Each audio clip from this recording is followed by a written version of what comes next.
Сәлем достар, бүгін сіздерге алманың пайдалы қасиетімен бөлісемін. Алма тәтті және пайдалы жеміс. Оның құрамында адамға қажет ететін дәрумендер мен минералдар бар екенін бұрыннан бері белгілі. Алманың тарихи мыңдаған жылдан бұрын басталған. Бұл жеміс көптеген мемлекеттерде мәдениетінде ерекше орын алады. Ежелгі данышпандар күніне 2 алмадан жейтін адам ешқашан ауырмайды деп айтқан. Олар қателеспеген, өйткені оның құрамында В, С, Е, калий, кальций, магний, йод дәрумендері бар. Дәрігерлер көптеген аурулардың алдын алу үшін күніне 1 алма жеуге кеңес береді. Жасыл алмадан аллергия болмайды.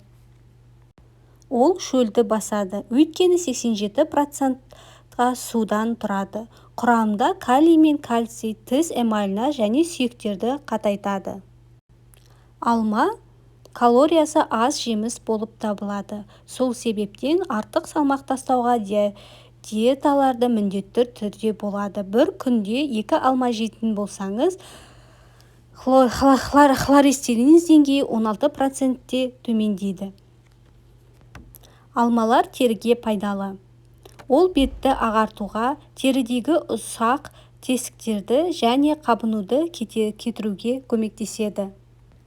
Алманың құрамында мырыш иммундық жүйесін нығайтуға және ағартуға көмектеседі. Инсульттің болмау мүмкіндігіне 50%-ке азайтады. Ғылымдардың айтуынша, алманы тұрақты түрде тұтыну асқазанның безену қатерлі ісігінің сақтайды, ас қорытуды жақсартады және шекті тазартады. Таза шек зор денсаулықтың кілті. Жасыл алма ұзақ уақыт бойы қорытылады, сондықтан аштық сезімі білінбейді. Шек инфекциялар кезінде пайдаланады. Алма шырыны мидың қартаюына жол бермейді, сондықтан Альцгеймер ауруының шалдығуына мүмкіндігін төмендетеді. Видео ұнап жатса, менің каналыма тіркеліп, достарыңызбен бөлісіңіздер.